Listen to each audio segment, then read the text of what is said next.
So,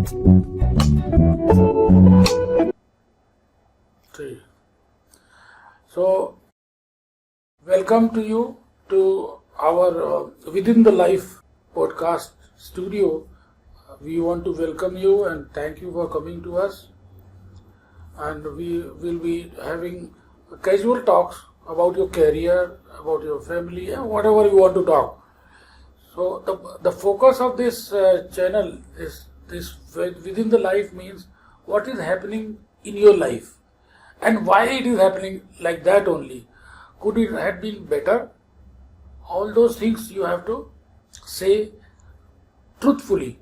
And we want to explore the true person in you so that they know that you are a doctor, ophthalmologist, and what brought you as a doctor, why, all those things.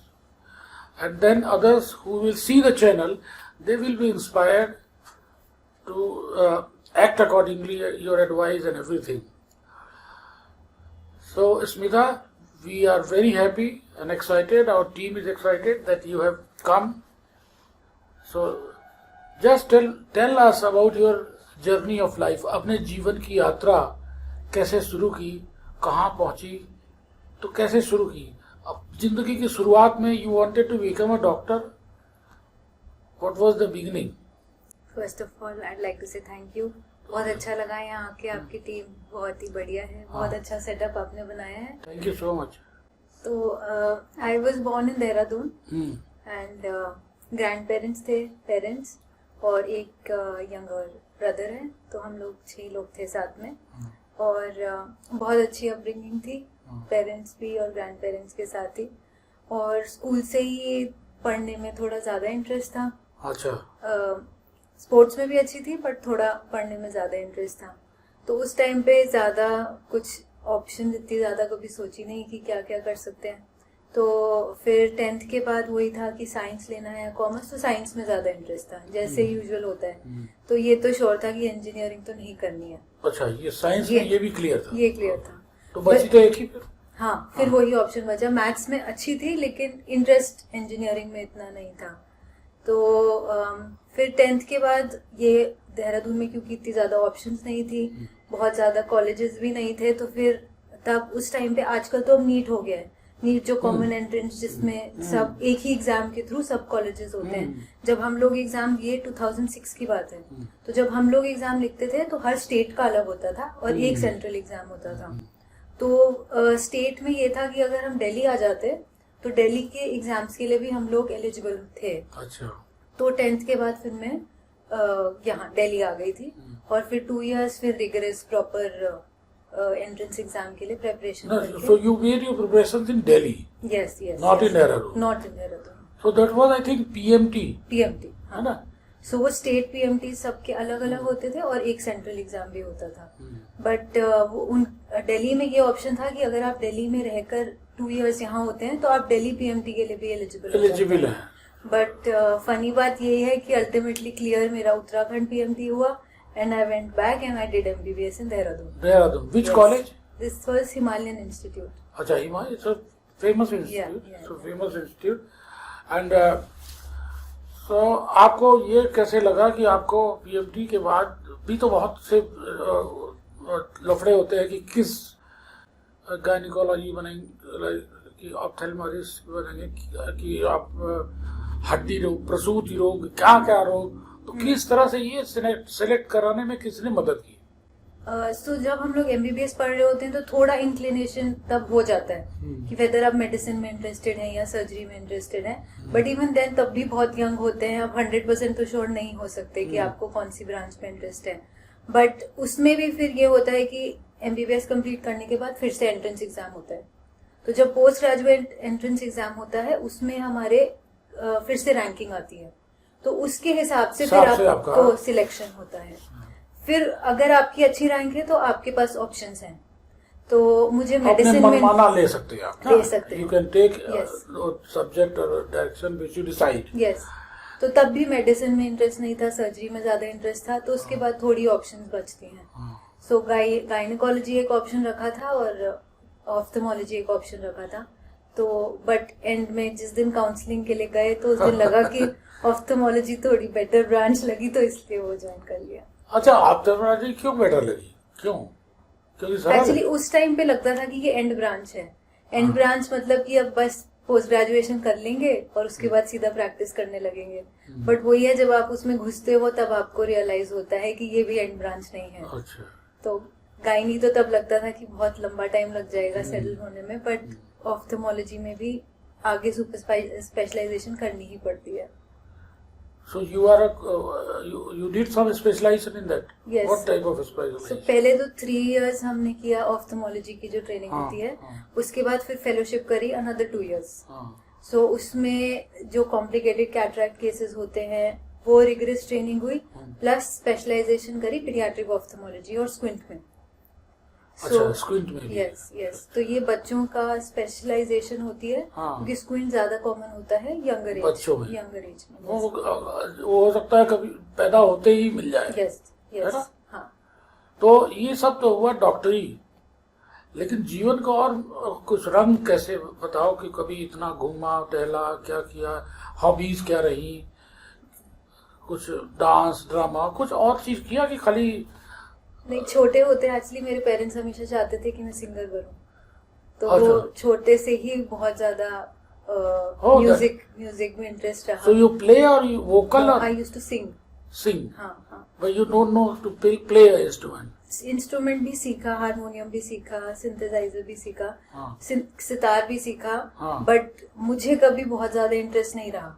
वो parents चाहते थे तो मैं But सीखती रही। ultimately, क्या लगता है? What do you think that you can be a good singer or a good harmonium expert? अब What? विद टाइम फिर से थोड़ा बहुत करना स्टार्ट किया है, हाँ। बट वो जो जितना रिगरस ट्रेनिंग तब करते थे वो तो अब नहीं कर पाते, तो हाँ। वैसी वाली आवाज तो नहीं आप कर सकते अगर आपने इतने साल नहीं गाया है तो। मतलब रियाज। रियाज। हाँ तो रियाज करने का, हाँ। तो why don't you do Riyaz today also? Some Riyaz, some time you should devote, because that means you have a nice throat.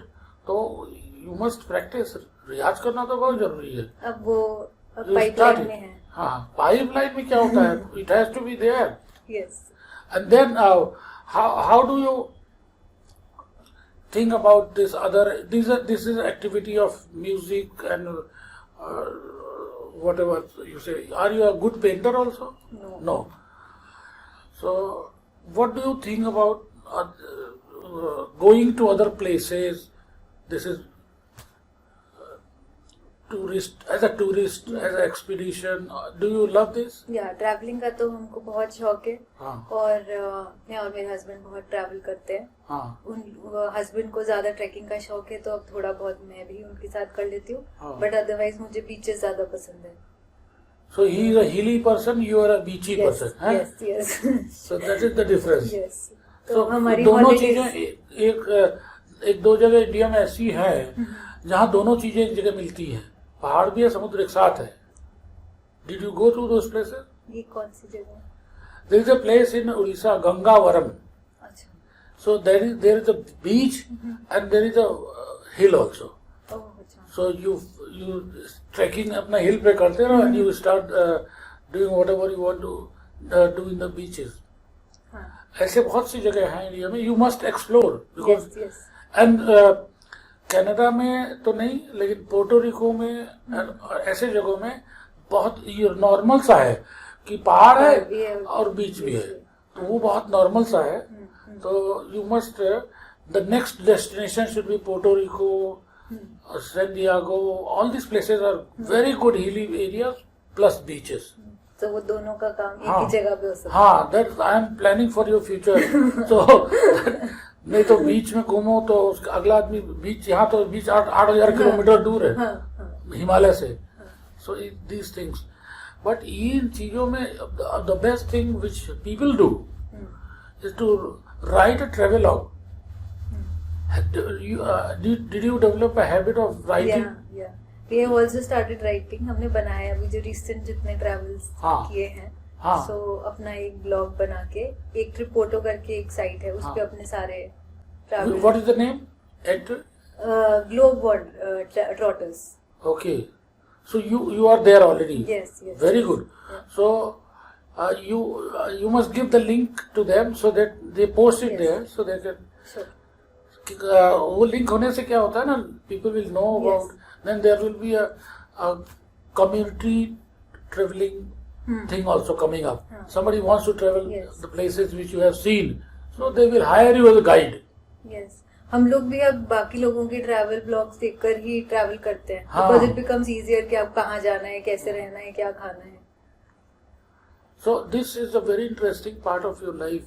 So who initiated this traveling syndrome in your family? Your husband or you? Or both of you? I was also very fond of traveling. Before we got married, I used to travel alone. But once we got married, then we started traveling together. So now it is a joint travel Yes. association. So do you think that as a doctor and as a family now in future or whatever, do you think the profession is going to be very hard on you, harsh on you, that you cannot do travels and all those things? See, वो अब depend करता है कि आप कैसी type की practice में हैं. So But for your us, practice is yes, for us because it is a family practice, we can afford it. afford it. Yes. Ah. Because if we take leave, then somebody else is there to So cover that for means us. God has created a way for you, given you a family, and plus given you a backdrop of a family who is, they are doctors, they have hospitals, so you are a little bit at ease. Yes, definitely. So that gives a scope for your creativity. Yes, that is true. That gives a scope for your cretivity, for Yeah. traveling And time. Yeah. So you must have a good, nice camera, and you must upload those photos so that people start sharing those photos and leave this Instagram things. I think Instagram is not a good way. You just go and click the photos, upload on YouTube or Spotify. Then it is a good way. Yeah. So, what is most in your life? किस चीजों के कारण बहुत तुमको struggle करना पड़ा? कोई ऐसी चीज जो जिंदगी में लगा होगी नहीं, this is the end of my life, ऐसा कभी लगा? ऐसा अभी तक तो नहीं लगा है. अच्छा, ठीक But है, ये दैट्स गुड. बट ये है कि हाँ, टफ सिचुएशंस तो आए हैं, वो तो सबके लिए ही आते हैं. बट नहीं, this tough situation was regarding your profession. Yes, profession में क्या टफ? अरे आँख किसी का ठीक हुआ कि नहीं हुआ, क्या जिम्मेदारी? नहीं. एक तो जब एंट्रेंस एग्जाम बहुत अच्छा, मुश्किल होता है. you are talking about the entrance exam, not as a profession. But एक बार आप घुस जाते हैं उस प्रोफेशन में, तब तो आप धीरे धीरे अपनी स्किल्स बेटर करते ही हैं. बट फर्स्ट टाइम जब आप कोई भी सर्जरी करते हैं तो थोड़ा घबराहट होती है. बट देन इवेंचुअली वो तो करते करते आप बेटर हो जाते हैं. एंड फिर आप पहले आप चैरिटेबल सेक्टर्स में हैं. कहीं ऐसा नहीं कहा कि हे भगवान मेरी इसमें मदद करो, ऐसा कभी कहा किसी एपिसोड में या किसी उसमें ईश्वर को याद किया? नहीं, वो तो जनरली करते हैं, बट ऐसे बहुत इतना कॉम्प्लिकेटेड कोई सिचुएशन नहीं अभी तक ऐसी आई है. अच्छा, जिसमें ये हो कि प्लीज इससे निकाल दो. कहते हैं ना कि you treat and God cures, कुछ ऐसा कहावत है ना मेडिकल साइंस में. तो वो अभी स्थिति नहीं आई कभी? अभी नहीं आई, टच. अच्छा, नहीं, वो तो कहीं ना कहीं आपके जीवन में अभी धर्म का या ईश्वर का प्रवेश नहीं हुआ है. हाँ. है ना? तो वो जो है, इस प्रवेश को आने के लिए थोड़ा सा दरवाजा खोल के रखना पड़ेगा. क्यों? क्योंकि बहुत सी चीजें कभी ऐसी, what I feel in my life, with in my life, so what I feel कि अगर वो दरवाजा खुला रहता है तो बहुत सी चीजें बहुत अपने आप हल हो जाती है. Because as a doctor, your things are defined. मालूम है कि ये चीजें हैं, it's so scientific and so defined. So, लेकिन as a social being, talking about me, lot of people come up, lot of problems, new problems, unpredictable. अब जैसे किसी को कैटरैक्ट है तो इट इज नोन, ग्लाइकोमा है तो नोन. अब यहाँ तो ऐसा चीज कभी कभी आता है कि उसको डिफाइन ही नहीं, हम जानते ही नहीं क्या है. So then I have to fragment the problem and try to understand है क्या ये. So इस तरह की सिचुएशन नहीं आई है. और आई थिंक वो जब आएगी तो वो अपने आप ही दरवाजा भगवान अपने आप के ही साथ. खुलेगा. हाँ. Yes, yes. तो हम ये सोचते हैं कि भगवान का आना आदमी की मेच्योरिटी का लक्षण है.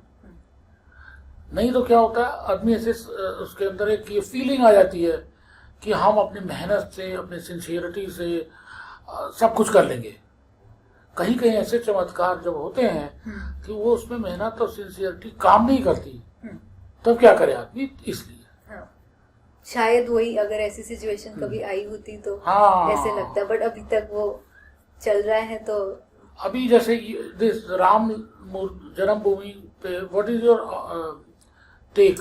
What do you think about Ram Janambhoomi? It should happen. What do you? How do you feel as a citizen?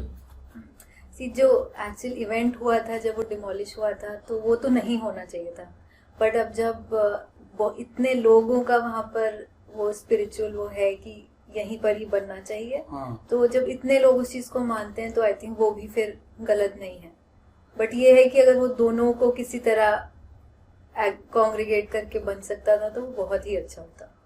हाँ, तो वो कहाँ बन पा रहा है आज की तारीख में तो it's not possible. Situation is so critical कि कोई सोच भी नहीं सकता कि एक और चीज. लेकिन what do you think about this type of religion coming up? Is it good for the development of the country? नहीं ना. नहीं. तो मतलब लोगों को डिवाइड करके कभी भी कंट्री आगे नहीं बढ़ सकता. सो किस हिसाब से लोगों को डिवाइड किया जा रहा है? What is the basis?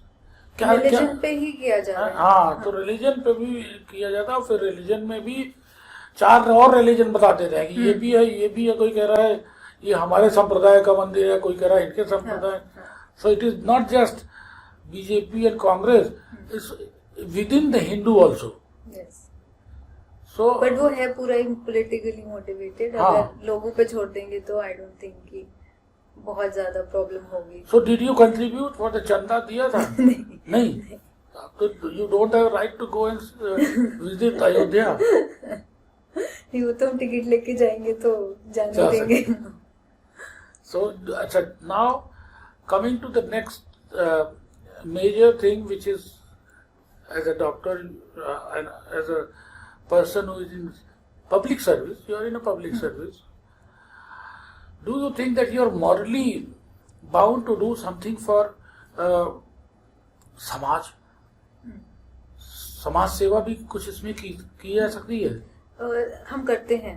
अच्छा. हमारा एक चैरिटेबल सेंटर के साथ एसोसिएशन है, तो वहाँ पर एक तो नॉमिनल फीस में हम पेशेंट्स देखते भी हैं, और जो सर्जरीज होती हैं वो भी बिल्कुल नॉमिनल चार्जेस में की जाती हैं.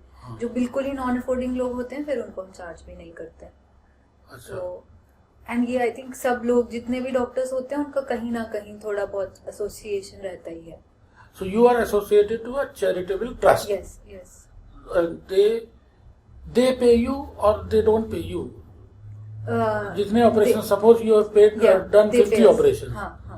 So you are not charging the patient, yes, but you are taking from them. Yes. तो वो एक ट्रस्ट बना हुआ है, उसमें कई लोग भी पैसे डालते हैं. अगर कोई कंट्रीब्यूट करना चाहता है तो वो कर सकते हैं, एंड वो फिर अल्टीमेटली वो पेशेंट्स को चले जाते हैं जो भी सर्जरी कराता है. बिकॉज कोई भी सर्जरी करना फ्री में करना इम्पॉसिबल होता है, कहीं ना कहीं से किसी को उसको स्पॉन्सर करना पड़ेगा. तो वो हम बस सिर्फ बेसिक कॉस्ट लेते हैं जो सर्जरी की होनी चाहिए, उसके अलावा कुछ extra charge. So this trust is governed by a charitable body, some executive body, yes, or something. Yes, this is in GK only. It is called Dashmesh Eye Center. Okay. तो वो गुरुद्वारे में ही रन होता है, and वो उसमें ही trust में ही पैसा आता है. So are you also in the executive body? Are you something or you're nothing? No, I am not in that body, but वो जिनके साथ एसोसिएशन है हॉस्पिटल का, वो उस बॉडी में है. अच्छा, you are a hired doctor. Yes. So they hire. I am not a hired doctor, but the hospital has an association with the trust. Yes.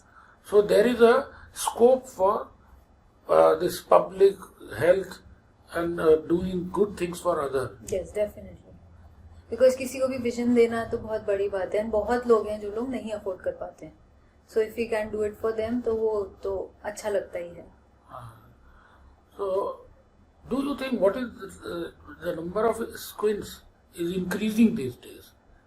One of my friend's daughter, she had a son, and he was having a squint. So this doctor, they used to say that it is almost it cannot be removed. It will be staying a little bit. So it is some cylindrical lens or what, something happens. So they could not really do it. So do you think it is curable? Squint is definitely curable. Basically, squint is misaligned eyes. When one eye is looking straight and the other eye is either inward or outward, or it can go in any direction. So most of the squint cases are treated by surgery. Surgery? Yes, yes. So some of them can be treated by just prescribing glasses, but most of them require surgery. And if it is done at an earlier age, it is much better, because then once both the eyes are aligned, then both the eyes look at an object together. Otherwise, the child uses only one eye, so even vision becomes less in that eye. But there is a paradox. The mother of this whosoever kid, she tries to stick to the glasses. Operation nahi. So this is she is panic about it. Yes. तो इससे भी खराब होता होगा, because you gradually draw the line. अभी और 2 महीना देख लीजिए. तो should the doctor morally do that? अगर लगता है कि ऑपरेशन कराना है तो करो. एक्चुअली इसमें सबसे ज्यादा मुश्किल पेरेंट्स को कन्विंस करना ही रहता है, हाँ, बिकॉज कोई पेरेंट नहीं चाहता कि हम अपने ऑपरेशन कराएं. बट प्रॉब्लम वही आती है कि जब वो एक बार वो स्टेज क्रॉस हो जाती है, फिर आप विजन इम्प्रूव करने के लिए कुछ नहीं कर सकते. आप अलाइन कर सकते हैं आईज को सर्जरी से किसी भी एज में, बट देन वो जो फंक्शनल यूज है आई का वो चला जाता है. ओके. So आप स्ट्रेट तो हो गई eyes. It is mandatory do as soon as possible. As soon as possible for most of the cases. Okay. Yes. This you can say. Definitely. जितना अर्ली डिपेंड करता है what type of squint, but जितना जल्दी हो जाता है उतना ज्यादा बच्चे के लिए अच्छा हो जाता है. एंड अगर आप देखेंगे तो कई जो स्क्विंट वाले बच्चे होते हैं स्कूल में, वो बहुत सोशली ऑकवर्ड होते हैं. हाँ, वो पेरेंट्स नहीं रियलाइज करते, क्योंकि वो पेरेंट्स के लिए तो उनका ही बच्चा है. बट अगर आप स्कूल में जाएंगे, वो अलग से बैठे होंगे, वो कभी किसी से आई कांटेक्ट नहीं करते हैं. बहुत चीजें सर्जरी करते ही नेक्स्ट डे बच्चे बहुत ज्यादा खुश हो जाते हैं. वो पेरेंट्स को तो कितने दिन बाद वो ठीक होता है? जैसे squint, suppose you have done it today, how many days, after how many days उसका रिजल्ट तो नेक्स्ट डे ही आपको दिखेगा. नेक्स्ट डे ही आई अलाइन स्ट्रेट हो जाती है. अच्छा. बट वो थोड़ा रेडनेस रहता है, स्वेलिंग होता है, उसको जाने में अबाउट 2 वीक्स लग जाते हैं. अच्छा. बट रिजल्ट आपको इमीडिएटली पता लग जाता है. लड़का खुश हो जाएगा उसके बाद से? हाँ, बहुत बहुत खुश हो जाते हैं. बहुत ही रिवॉर्डिंग सर्जरी है स्क्विंट सर्जरी जो होती है. अच्छा. यस. जैसे कैटरैक्ट में नेक्स्ट डे ही पेशेंट को बहुत अच्छा दिखने लग जाता है तो बहुत खुश होते हैं. स्क्विंट सर्जरी एग्जैक्टली वैसे ही होता है. अच्छा, एक और टाइप का कोई स्क्विंट होता है जिसको हम लोग ठीक से जानते नहीं है, उसमें भी इस तरह का अलाइनमेंट का प्रॉब्लम होता है. एक ही टाइप का स्क्विंट होता है? नहीं, स्क्विंट बहुत टाइप्स हाँ, होते हैं, बहुत टाइप्स होते हैं. हाँ, एक और टाइप का होता है जो डिफिकल्ट होता है. इसमें वही है कि कई कॉम्प्लिकेटेड केसेस होते हैं, कई बहुत ही स्ट्रेट फॉरवर्ड होते हैं, बट ज्यादातर सर्जरी से ठीक किए जा सकते हैं. So your husband and you both are in the same ophthalmology. But ophthalmology में अब इतनी ज्यादा सब स्पेशलिटीज हो गई हैं, तो वो रेटिना सर्जन है, तो रेटिना अच्छा. में वो भी बहुत कुछ होता है. अच्छा. तो अब जितने भी अब हमारी जनरेशन वाले जो ऑप्थेमोलॉजिस्ट हैं, सब लोग सब स्पेशलिटीज ही करते हैं. कोई ऐसा आपको जनरल ऑप्थेमोलॉजिस्ट नहीं मिलेगा जो सब कुछ कर रहा होगा.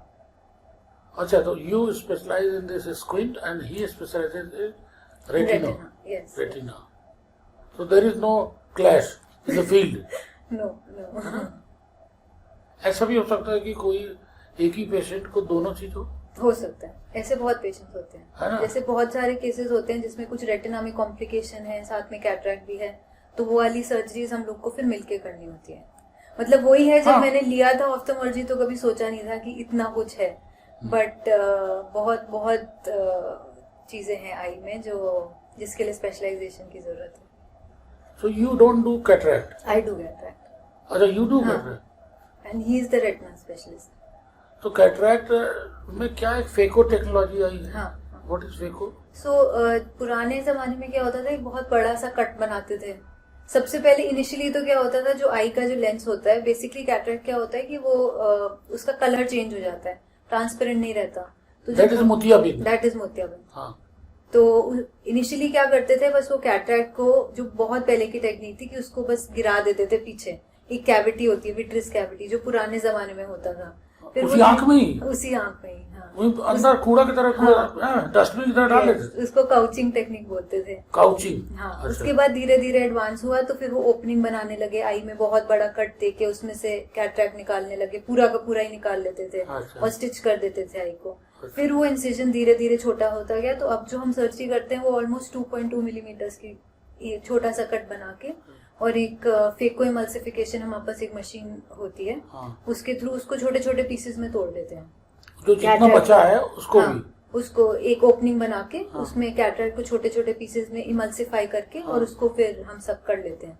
और जो अंदर हमारे पास जो जगह बचती है उसके अंदर आर्टिफिशियल लेंस चलता है, तो वो फिर लेंस हमेशा आई के अंदर ही रहता है।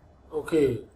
सो अभी ये लेटेस्ट यही है? ये लेटेस्ट यही है। हाँ। इसमें एक फेम्टोसेकंड लेजर कैटरेक्ट सर्जरी होती है, उसमें बेसिकली एक मशीन आपको मेन स्टेप्स करके देती है, बट अल्टीमेटली सर्जरी आपको करनी ही पड़ती है। तो you do phaco, and Yes, yes. उसमें कोई लेंस पे ज्यादा मामला उसी पे पैसा लगता है शायद? हाँ। सो लेंस अलग अलग टाइप्स के आते हैं। जो मेन ज्यादातर जो लोग डलवाते हैं वो मोनोफोकल लेंसेज होते हैं, जिसमें आपकी डिस्टेंस विजन ठीक हो जाती है, बट रीडिंग के लिए आपको चश्मा लगाना पड़ता है। ओके। पर तो अब बाईफोकल भी आता है? हाँ, तो अब वो एक्सटेंडेड डेप्थ लेंसेज आते हैं, ट्राईफोकल लेंसेज आते हैं, तो उसमें आपके सारे डिस्टेंसेस क्लियर हो जाते हैं। जैसे आप चश्मा लगाते हैं प्रोग्रेसिव, हाँ। जिसमें सारे डिस्टेंसेस होते हैं, वो ही वैसा ही लेंस आपकी आई में भी डल सकता है। But that is costlier. That is costlier, तो फिर उसमें आपको चश्मा लगाना ही नहीं है। तो अक्सर जो ये करते हैं, जो सरकारी हॉस्पिटल्स में या जैसे जो मास स्केल पे करते हैं, वो पहला वाला करते हैं, जिसमें कि वो एक अपना चश्मा भी लगा लीजिए बाद में, और दूर का डिस्टेंस देख लीजिए। हाँ, डिस्टेंस के लिए जरूरत नहीं, सिर्फ जब आपको फोन देखना है, कोई न्यूज़पेपर पढ़ना है, तब ग्लासेस की जरूरत होती है। हाँ, बाकी सब नॉर्मल हो जाएगा। हाँ, हाँ, क्योंकि मेजर हमारा काम तो दूर का ही रहता है। हाँ, और क्या, मेजर काम तो दूर ही। रीडिंग तो पूरा दिन नहीं करते हैं, तो ज्यादातर लोगों को उससे प्रॉब्लम नहीं होती है। हाँ। और एनीवेज 40 के बाद सबको रीडिंग का चश्मा लगाने की आदत पड़ जाती है। हाँ। तो जब तक कैटरेक्ट बनता है तब तक उनको कंफर्टेबल होता है कि हाँ हम चश्मा लगा लेंगे। बहुत कम लोग होते हैं जिनको होता है कि हमें चश्मा लगाना ही नहीं है, तो फिर वो लोग वाले लेंसेज डलवाते हैं। अच्छा Smita, do you think you are a very peace loving person और you fight I for fight. your right? Yes, I fight. Huh? Yes. Give me some examples. How did you fight? For your fighting means social fighting, family fighting. कहाँ वाली fighting ज्यादा? Fighting तो husband से ही होती है। कुल मिला के? हाँ, और किसी से तो फाइटिंग नहीं अरे होती। जैसे मोहल्ले में नहीं, वैसा वाला फाइटिंग नहीं, ऐसे ऐसी फाइटिंग नहीं। तो हस्बैंड से fighting is non serious fighting, हाँ, है ना? बट वो राइट तो आप वहीं मांग सकते हो ना, और तो कहीं राइट इतना मांग ही नहीं सकते। अच्छा नहीं, but it is good that you have reduce your fighting stage to a very minimal level. But अच्छा होता कि हस्बैंड से आगे भी बढ़ो ना। नहीं, बट आप लड़ाई करोगे किससे? समाज में नहीं। लोगों से जो गंदगी करते हैं, घर के सामने कूड़ा फेंक के जाते हैं, गाड़ी खड़ी करके जाते हैं, पार्किंग तुम्हारा हड़प ले जाते हैं, ऐसे लोगों से फाइट नहीं करना चाहिए, डोंट यू थिंक? बट उसका कभी सोल्यूशन निकलता नहीं है, तो कोई पॉइंट नहीं होता ऐसे लोग से लड़ाई करके। तो that means you are a very settled type of person. मुझको अपने पे छोड़ दो और लेट मी लिव। हाँ, यू लिव, लेट मी हाँ, live. Correct. You are not a very poking nose person कि लोगों को घुसा के ये क्यों किया, वो क्यों किया, ये नहीं।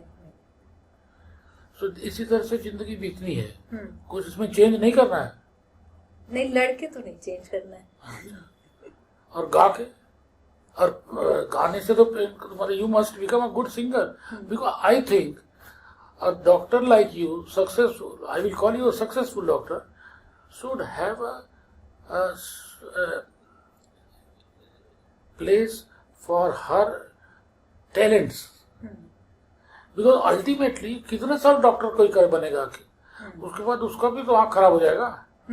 तो वो गाना गाए, कुछ एक्टिंग करे, तो उसकी सोशल लाइफ हमने बहुत से डॉक्टरों को देखा है इलाहाबाद में, बहुत अच्छे बहुत बड़े बड़े डॉक्टर, वो लोग अपना बहुत बढ़िया शेर, गजल और उस तरह की चीजें करने लगे, लिखने लगे।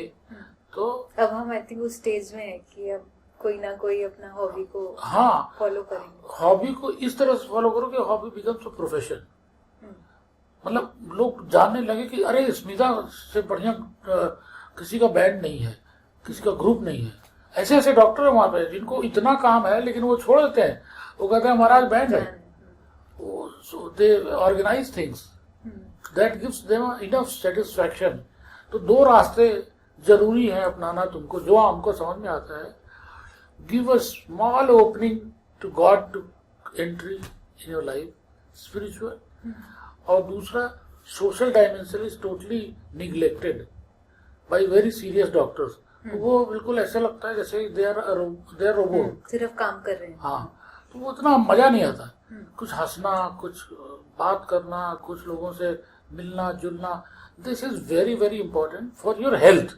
I am not recommending, I am not a doctor, but I will say कि ऐसी हैबिट्स को और बढ़ाना चाहिए जिसमें कि आदमी का पर्सनालिटी ग्रो करके ऐसे स्टेज पे पहुंचे that you are not just a doctor, something more. तो मजा आएगा, क्योंकि लाइफ का पर्पस तब होगा।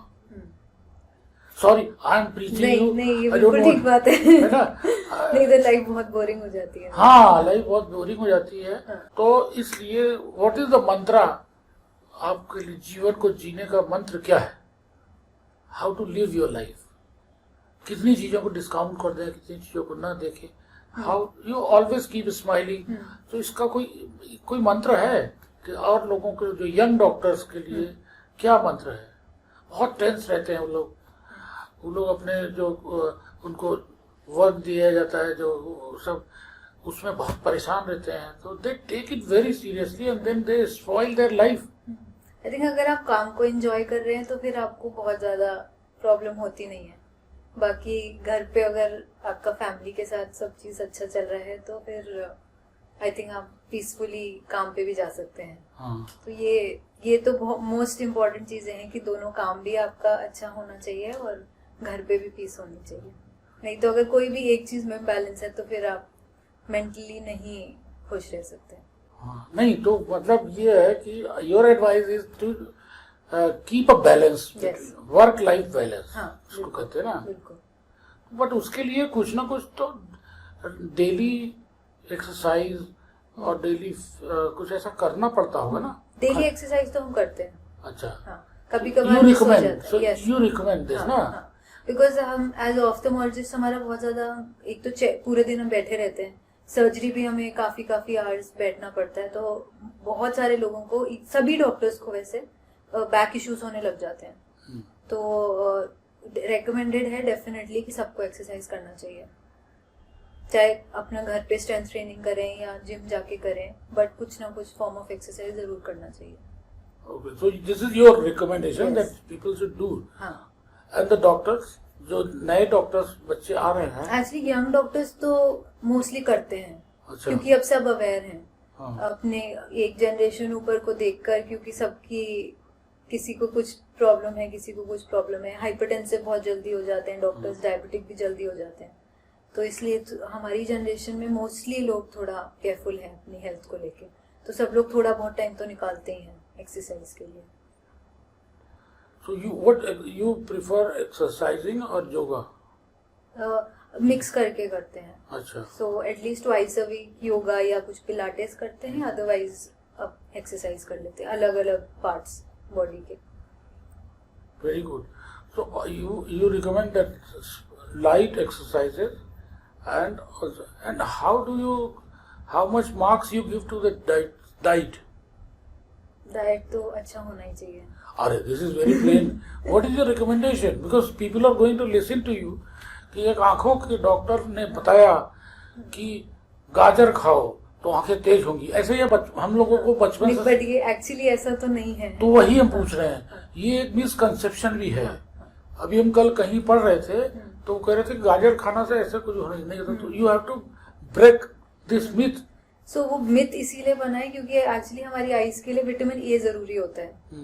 बट विटामिन ए जो है वो सिर्फ गाजर में नहीं होता है, वो हमें नॉर्मल हमारी जो गाजर में तो होता है ना, होता है, बट हमारी आईज को इतना अमाउंट नहीं चाहिए होता कि हम सिर्फ गाजर खाएं और हमारी विजन इंप्रूव हो जाए। ओके। एंड स्पेशली अगर किसी को ऑलरेडी ग्लासेस लग चुके हैं, किसी को और कोई आई में कंडीशन है जैसे कि स्क्विंट है या फिर कॉर्निया में कोई डिजीज है, हर चीज गाजर खाने से नहीं क्योर हो सकती। सबसे बड़ा मिथ ये है। अच्छा। आप खाइए, बैलेंस डाइट खाइए, उससे आपकी आईज हेल्दी तो गाजर के अलावा और क्या चीज में विटामिन ए डेयरी प्रोडक्ट्स में होता है, आपका मिल्क कर्ड अच्छा। में होता है, फिश में होता है, ग्रीन वेजिटेबल्स में होता है। अच्छा। तो ऐसा नहीं है कि सिर्फ उसी गाजरों में निया जो हो गया। हाँ, ऐसा नहीं। अरे हमारे फादर तो गाजर सुबह सुबह इतना उखाड़ के खेत से और कहते थे खाओ, आँख बहुत तेज चलेगी इससे। तो ऐसा नहीं है। ऐसा नहीं। अब आपको ग्लासेस लगे हैं ना अल्टीमेटली। हाँ। तो अल्टीमेटली ग्लासेस लगे तो वो गाजर से नहीं रुक पाएगा। नहीं रुक पाए। हाँ। अरे तो ऐसा थोड़ी होगा, एज का भी तो कुछ फैक्टर होगा। हाँ, तो वही तो, ऐसे तो जो होना है वो एज के साथ होएगा ही, वो गाजर से नहीं रुकेगा। बेसिक ये अच्छा। पॉइंट है। हाँ। तो क्या ऐसा एक और मिथ है कि जैसे रामदेव कहते हैं कि आप योगा करते रहिए, आपका चश्मा उतरवा देंगे हम, इज इट पॉसिबल? ये बिल्कुल भी पॉसिबल नहीं है। बिल्कुल ही पॉसिबल बिल्कुल ही पॉसिबल नहीं है। और ये सिर्फ रामदेव नहीं, ये कई सारे आयुर्वेद सेंटर्स चल रहे हैं अक्रॉस द कंट्री, जिनमें वो पेशेंट्स को बुलाते हैं और उनको एक पर्टिकुलर डिस्टेंस पे पढ़वाते हैं और तब उनको बताते हैं कि जो स्टैंडर्ड हमारा रीडिंग डिस्टेंस होता है उस पर पढ़ा के बताते हैं कि अभी आपका चश्मे का नंबर आ रहा है। फिर वहाँ कुछ थोड़े मंथ्स के लिए रखते हैं, उनका जो भी थेरेपी कराते हैं। Big statement you are making. Yes. तो मतलब ये जो एक वो फंडा है कि रामदेव कहते हैं कि हम आपको अनुलोम विलोम करा के आपका जो है 3 महीने में चश्मा उतरवा देंगे, तो ये गलत है। ये गलत है। अच्छा। क्योंकि अगर आपको एक बार ही चश्मे का नंबर आ गया, वो आपकी आई के लेंथ के हिसाब से होता है। तो आपकी आई अगर लंबी हो चुकी है तो आप उसको रिवर्स नहीं कर सकते। जैसे जिन लोगों को माइनस का नंबर होता है वो यूजुअली उसको एक्सियल मायोपिया बोलते हैं कि आई की लेंथ जो है वो बड़ी हो गई है। अब जैसे आपकी हाइट है, वो छोटे बच्चे की नेक्स्ट ईयर कितनी हाइट होगी हम प्रिडिक्ट नहीं कर सकते। ऐसी आई की लेंथ भी कितना वो इंक्रीज होगा 1 साल बाद या 2 साल बाद, वो प्रेडिक्टेबल नहीं है। लेंथ लेंथ का मतलब कि आँख, आई जो होती है एक पर्टिकुलर हमारा मिलीमीटर्स में होती है। हाँ। तो वो विद एज जैसे हमारी हाइट बढ़ती है वर्टिकली, हाँ। वैसे ही जो है आई की लेंथ भी बढ़ती है। तो जब वो बाहर की तरफ जा रही है तो हमारा जो है माइनस का नंबर आने का चांस रहता है।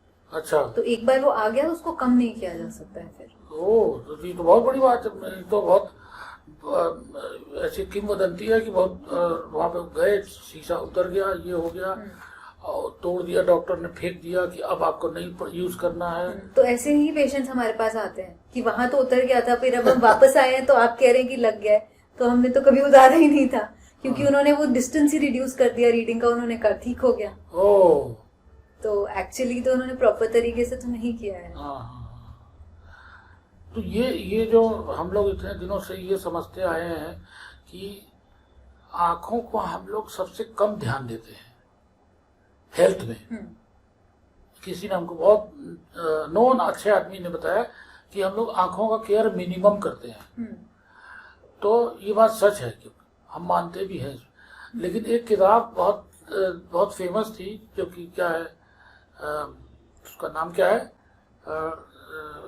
विदाउट लेंसेज क्या है, बहुत improve your eye vision without, उसमें ऐसे ऐसे करके एक्सरसाइजेज वगैरह बताई है उसमें। English book very famous, improve your eyes without glasses, कुछ ऐसा था। तो उन लोग ने ये बताया था अपने आईज का एक्सरसाइज और आईज का ध्यान सबसे कम देता है मानव।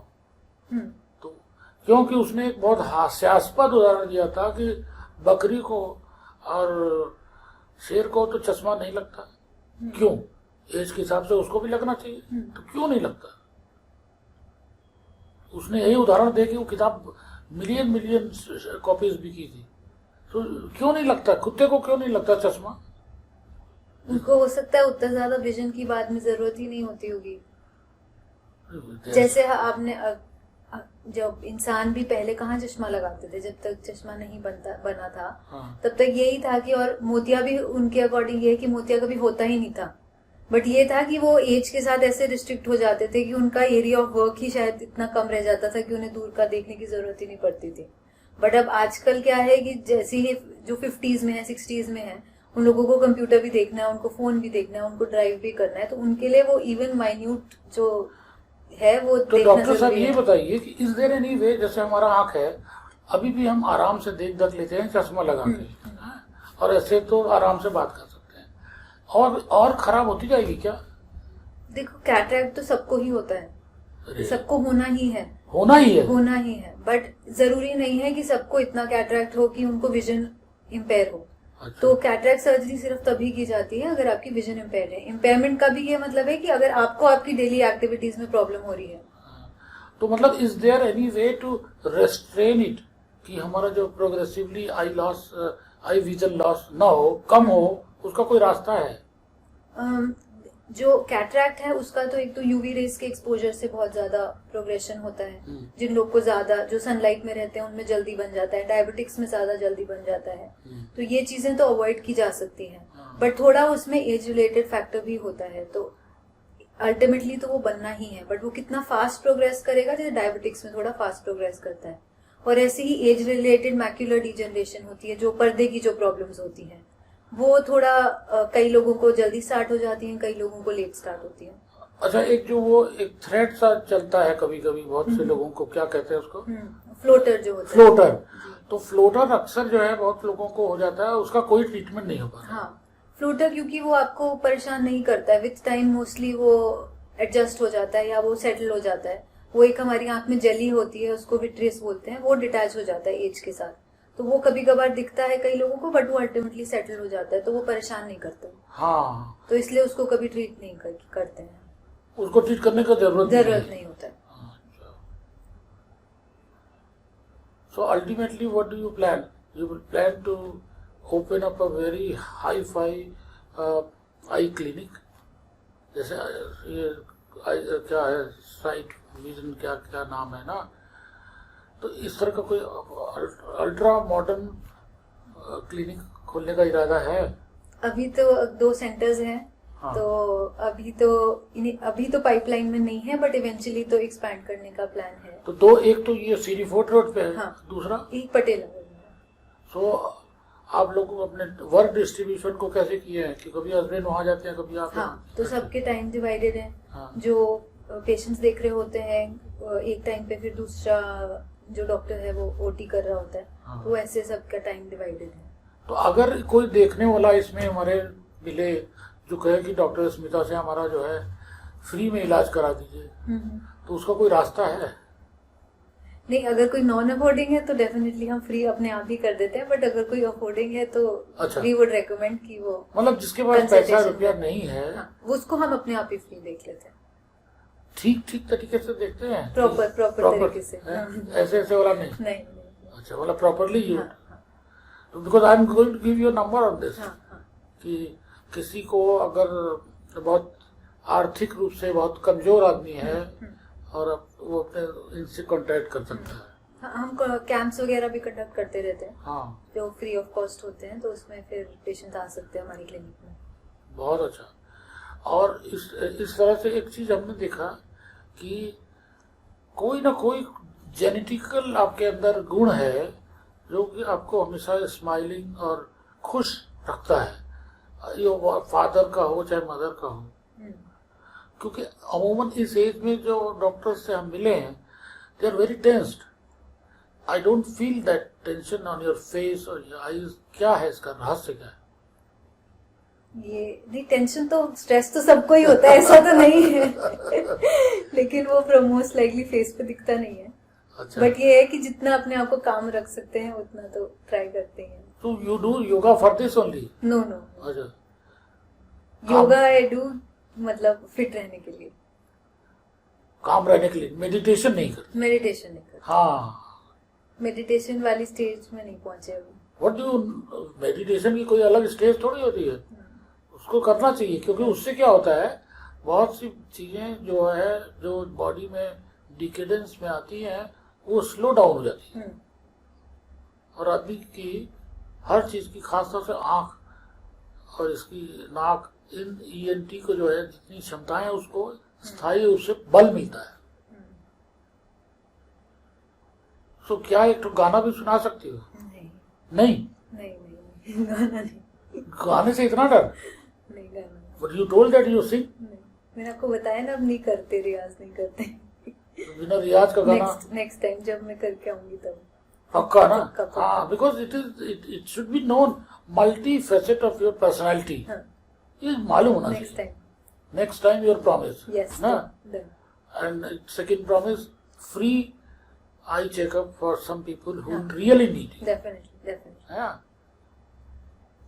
एंड ये दो चीजों के बारे में you have broken the myth, carrot, और दूसरा ये कि एक्सरसाइज करना. वो आप करिए और गाजर भी खाइए. हाँ. लेकिन जो डॉक्टर ने प्रिस्क्राइब किया है वो रिकमेंडेशन फॉलो करना जरूरी है. अच्छा. तो स्मिता जी, इतना बहुत बहुत धन्यवाद. आपने इतना अच्छा अपना इंटरव्यू दिया, या इंटरव्यू तो नहीं, हम लोगों ने पॉडकास्ट बनाया. लेकिन एक चीज हम ये चाहते हैं कि आप यूथ के लिए, आपके आगे आने वाले लोगों के लिए कोई एक संक्षिप्त मैसेज क्या सोचती है कि उनको देना चाहिए? दे शुड बी उनको क्या चीज फॉलो करनी चाहिए? आजकल का जो यूथ है वो बहुत ज्यादा सोशल मीडिया पे रहता है. हाँ. तो डिजिटल यूज होने से हमारा ड्राई आइज बहुत ज्यादा बढ़ गई हैं. तो उनके लिए मैं स्पेशली रेकमेंड करूंगी कि वो बीच बीच में ब्रेक्स लें, और अगर आपको कोई ग्लासेस रेकमेंड हुए हैं तो वो जरूर यूज कीजिए, और अपनी आई को ल्यूब्रिकेटेड रखिए ताकि ये ड्राइनेस जो है वो कम हो. आज आई स्ट्रेन बहुत कॉमन हो गया है. हाँ. तो आई स्ट्रेन भी कम हो. और स्मोकिंग से बहुत सारी चीजें हैं जो आईज में अफेक्ट होती हैं. तो स्मोकिंग एक चीज है जो बिल्कुल भी रेकमेंडेड नहीं है, स्पेशली आईज के लिए. स्मोकिंग का आई से इतना रिलेशन क्यों है? स्मोकर्स में वही जो मैंने आपको बताया था, जैसे एज रिलेटेड चेंजेस हो जाते हैं, ऑप्टिक नर्व में चेंजेस हो जाते हैं, कैटरैक्ट जल्दी बन जाते हैं. And what about this alcohol? Alcohol का भी रोल है, बट स्मोकिंग ज्यादा है. ड्राइनेस बहुत ज्यादा हो जाती है स्मोकर्स में. सो वो तो बिल्कुल भी रेकमेंडेड नहीं है. तो सभी लोगों को ध्यान, बच्चों को, आगे आने वाली पीढ़ी में स्मिता जी का ये चेतावनी है कि स्मोकिंग बिल्कुल छोड़ सकें तो बहुत अच्छा है ये उनके. और जो नीचे इनके डिटेल में नंबर दिए हैं उस नंबर पे कॉल करके या टाइम लेके, सबसे रिक्वेस्ट है जो अफोर्ड नहीं कर सकते वो इनसे कंसल्ट कर सकते हैं. फ्री ऑफ कॉस्ट भी कर सकती हैं अगर आप अफोर्ड नहीं कर सकते हैं. और इनका जो हॉस्पिटल का नंबर इसमें बाद में दे देंगे इसमें, और आप लोग उसमें कर सकते हैं. तो और हमारे इस चैनल को लाइक करिए, सब्सक्राइब करिए. और अगली बार इन्होंने ये वादा किया है कि ये हमको एक अच्छा गाना सुनाएंगी. बोलना पड़ेगा. बिल्कुल. थैंक यू, बहुत अच्छा लगा. Thank you.